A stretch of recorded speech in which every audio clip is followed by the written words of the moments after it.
వాళ్ళు కూడా వాదనలు వినిపించారు. 200 పేజీల కౌంటర్ కూడా గవర్నమెంట్ వైపు నుంచి దాఖలు చేశారు. చేసిన తర్వాత జడ్జి గారు మొత్తం వాదనలు విన్నారు. జడ్జిమెంట్ రిజర్వ్ చేసి పెట్టారు 31 తారీఖున. నేను ఏసీబీని ఏం కోరుతా ఉన్నానంటే, అదేవిధంగా గవర్నమెంట్ ఏం కోరుతా ఉన్నానంటే, జడ్జి గారు రిజర్వ్ చేసి పెట్టిన తర్వాత తీర్పుని మనం వెంటనే తొందరపడి, నేను ఎక్కడికి పోయేది లేదు, ఎక్కడికి తప్పించుకునేది లేదు, తొందరపడి మీరు అనవసరంగా ఎందుకు ఈ హడావిడి చేస్తున్నారని అడిగాను. ప్లస్ ఇప్పుడు నేను అయినప్పటికీ చట్టాన్ని గౌరవించే పౌరుడిగా, రాజ్యాంగాన్ని గౌరవించే పౌరుడిగా వాళ్ళు పిలిచారు కాబట్టి వచ్చాను.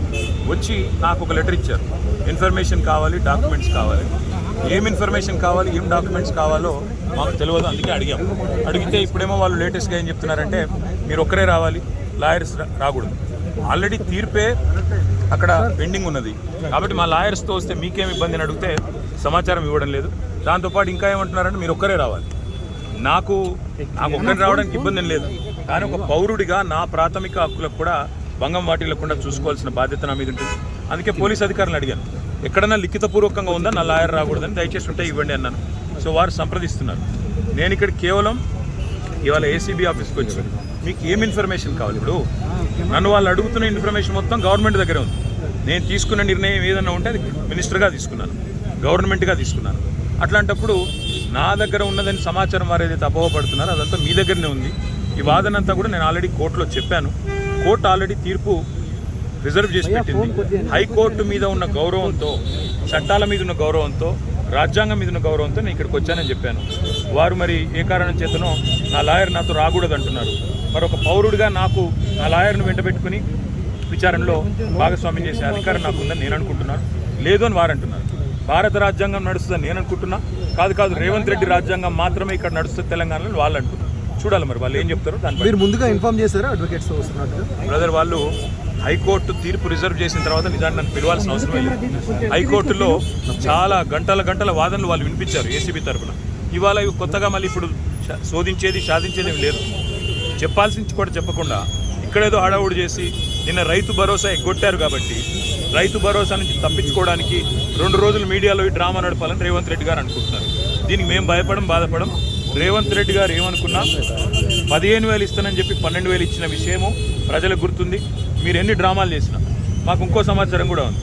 నేను ఇక్కడికి రాగానే కావాలని కేటీఆర్ ఇంటి మీద రైడ్స్ అని చెప్పి అక్కడ రైడ్లు చేయించాలని ఆలోచన చేస్తూ ఉన్నాను. పర్వాలేదు, ఇవన్నీ డ్రామాలు మాకు తెలుసు. మీరు ఎన్ని డ్రామాలు చేసినా రాష్ట్ర ప్రజలకి నేను చేసే విజ్ఞప్తి ఒకటే, 420 హామీలు ఏవైతే రేవంత్ రెడ్డి ప్రభుత్వం ఇచ్చిందో అది అమలు చేసేదాకా కొట్లాడదాం. కేసులు ఎన్ని పెట్టినా, మీడియా మేనేజ్మెంట్ పాలిటిక్స్ ఎన్ని చేసినా భయపడాల్సిన అవసరం లేదు, బాధపడాల్సిన అవసరం లేదు. వాళ్ళు ఎన్ని రైడ్స్ చేసుకున్నా, ఎన్ని డ్రామాలు చేసినా సరిపోతుంది. నా లాయర్లు ఉంటే వాళ్ళకి వచ్చిన ఇబ్బంది ఏంటంటే, నాతో పాటు లాయర్లు ఉంటే నా రైట్స్ ప్రొటెక్ట్ చేయబడుతుంది. ఇక్కడ మా పట్నం నరేందర్ రెడ్డి గారిని అరెస్ట్ చేసినప్పుడు ఆయన ఇవ్వని స్టేట్మెంట్ ఇచ్చినట్టుగా పోలీసులు తప్పుడు వార్తలు రాసి మీడియాకి లీక్ చేశారు. అట్లా కాకుండా నా రైట్స్ నేను ప్రొటెక్ట్ చేసుకోవాలి కాబట్టి లాయర్ ఉండాలని కోరుతున్నాను. వాళ్ళకి వచ్చిన ఇబ్బంది సార్, ఇప్పుడు ఈ స్థాయిలో ఆంక్షలు పెట్టారు, మీరు నేరుగా విచారణకు అటెండ్ అవుతున్నారు. వాళ్ళు చెప్పిన అదే చెప్తున్నా బ్రదర్, నేను ఆంక్షలు వాళ్ళ నరేందర్ రెడ్డి గారు ఇవ్వని స్టేట్మెంట్ ఇచ్చినట్టుగా తప్పుడు స్టేట్మెంట్లు రికార్డ్ చేసిందే పోలీసు వాళ్ళు. అందుకే నాకు వాళ్ళ మీద నమ్మకం లేదు కాబట్టి నా లాయర్లను తెచ్చుకున్నాను. ఇప్పుడు మా ఇంటి మీద రైడ్స్ రైడ్ చేసుకుంటే నాకు తెలిసి ఏం చేయబోతుంది, రైడ్స్ చేసి అవసరమైతే కొన్ని ఇంప్లాంట్ చేసి, కొన్ని లేనిపోని సృష్టించి అందులో ప్లాంట్ చేసి దాని మీద కేసు బనాయించాలనేది వీళ్ళ చిల్లర ప్రయత్నం. నేను చిట్టినాయుడు గారికి చెప్పేది ఒకటే, ఇవన్నీ డ్రామాలు చేసినా, ఎన్ని కథలు పడ్డా, ఎన్ని అక్రమ కేసులు పెట్టినా, నువ్వు రైతు భరోసా ఎగ్గొట్టింది ప్రజలకు తెలుసు, నువ్వు మాట తప్పింది తెలుసు, 420 హామీలు ఎత్తగొట్టింది ప్రజలకు అర్థమైంది. నువ్వెన్నీ చేసుకున్నా తప్పకుండా నేను వదిలిపెట్టాం. ప్రజాక్షేత్రంలో తప్పకుండా మా హక్కుల కోసం కొట్లాడు. ఇవాళ నేను అడిగేది ఏంటంటే, మొన్న నరేందర్ రెడ్డికి జరిగింది, ఇవాళ నాకు జరగదని గ్యారంటీ ఏంది? నరేందర్ రెడ్డి ఈయన స్టేట్మెంట్ ఇచ్చినట్టు, కన్ఫెషన్ ఇచ్చినట్టు, అనవసరంగా నా పేరు చెప్పినట్టు లేనిపోని పుకార్లు వీళ్ళే సృష్టించిన పోలీసులు మీడియాకు లీక్లు ఇచ్చారు. ఇలా నాకు కూడా అట్లే చేస్తారనేది నా డౌట్. రెండవది ఇవాళ నేను మళ్ళీ చెప్తున్నాను, నేను ఇక్కడ రాగానే నా ఇంటి మీద రైడ్ చేయాలని చెప్పి వాళ్ళు ప్లాన్ చేసుకున్నారు.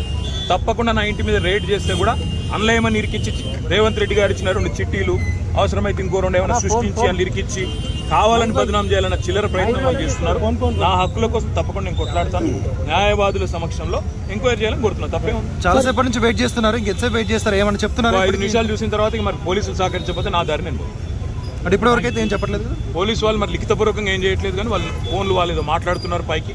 రేవంత్ రెడ్డికి మాట్లాడుతున్నారో మరి ఇంకా డీజీపీకి మాట్లాడుతారో ఎవరికి మాట్లాడుతారో తెలియదు. వాళ్ళు ఏం చెప్తారో దాన్ని బట్టి నా తత్పరి. సార్ ఇప్పుడు అడ్వకేట్స్ అనుమతి లేదు అనేది అయితే నిబంధన లేదు కదా సార్? అడ్వకేట్స్ అనుమతి లేదు అనేది తప్పు. మొన్న పట్నం నరేందర్ రెడ్డి మీద ఏ కుట్ర అయితే వీళ్ళు చేసిండ్రో, ఆయన ఈయని స్టేట్మెంట్ ఇచ్చినట్టు పోలీసు వాళ్ళు ఏదైతే దొంగ స్టేట్మెంట్ సృష్టించి ఆయనను నన్ను బద్నాం చేసే ప్రయత్నం చేసిండ్రో అది జరగకూడదన్నదే నా తాపత్రయం. అందుకే లాయర్ ఉండాలని నేను కోరుకున్నాను. లాయర్ ఉంటే వాళ్ళకి అభ్యంతరం ఏందో నాకు అర్థమైతలేదు. ఏమైనా కానూను ఉందా చూపెట్టు, కాగితం చూపెట్టు, కాగితం చూపెట్టు. సార్ మీరు క్వశ్చన్ చేస్తే ఏం చెప్తున్నారు సార్? అడ్వకేట్స్ తీసుకొని వెళ్తాను కానీ మా ఇష్టం ఇది. ఇక్కడ భారత రాజ్యాంగం లేదు, అంబేద్కర్ రాసిన రాజ్యాంగం లేదు, అనుముల రేవంత్ రెడ్డి రాసిన రాజ్యాంగం ఉంది. మా ఇష్టం, మా జాగిరి అంటారు. ఏం చేయాలి సార్? ఉద్దేశపూర్వకంగానే మిమ్మల్ని ఇక్కడ డైవర్ట్ చేసి ఇంటి వైపు రైడ్కి వెళ్ళారు. ఇంటి మీద ఇప్పుడు రైడ్కి వెళ్ళడానికి ప్రయత్నం చేస్తున్నారు. వాళ్ళు రైడ్ చేసి కూడా మన ప్లాంట్ చేస్తారనేది నా అనుమానము. తప్పకుండా చట్టపరంగా న్యాయపరంగానే వర్లేదు. ఆల్రెడీ తీర్పు రిజర్వ్ అయ్యి ఉంది. అయినా ఈ డ్రామా చేయాల్సిన అవసరం ఏముందో పోలీసులకి తెలుసు. ఈవెన్ ఫామ్ హౌస్ కేసులో కూడా ఇంటి దగ్గరకు వచ్చి ఎలాంటి అనుమతులు లేకుండా దగ్గరికి వచ్చి డ్రామా చేసి అక్కడ ప్లాంట్ చేసి రేవంత్ రెడ్డి ఇచ్చిన కొన్ని ఆడ పత్రాలు పెట్టి లేదా ఇంకోటి పెట్టి కేసులు పెట్టి ఇరికేయాలనేది వాళ్ళ తాపత్రయం. అన్నింటినీ కూడా న్యాయపరంగా ఎదుర్కొంటాం. They are going in the next 15-20 minutes. మీరు ఒక మాజీ మంత్రి ఇలా రోడ్డు మీద కాకుండా కనీసం లోపలికి పిలిచైనా చెప్పాల్సిన వాళ్ళ విఘ్నత, అది రేవంత్ రెడ్డి గారి యొక్క విఘ్నత, వారి యొక్క తెలివితేటలు. నేను సహకరించడానికి ఇక్కడికి వస్తే నన్ను కనీసం లాయర్ కావాలని నేను కోరుతందుకు కారణం ఒకటి. మొన్ననే పట్నం నరేందర్ రెడ్డి విషయంలో వీళ్ళు చేసిన కుట్ర, రేవంత్ రెడ్డి డైరెక్షన్ ప్రకారం పట్నం నరేందర్ రెడ్డి మీద ఇవ్వని స్టేట్మెంట్ ఇచ్చినట్టు అభూత కల్పనలు సృష్టించి, ఊహాజనితమైన వార్తలు సృష్టించి బదనాం చేసే ప్రయత్నం చేసి ఆయన కన్ఫెషన్ ఇచ్చిండు, కేటీఆర్ను ఏం చేసిండని లేనిపోని కథ చేసిండు. మళ్ళీ మాకు అట్లా జరగకూడదు అనేది నా థాట్. Thank you.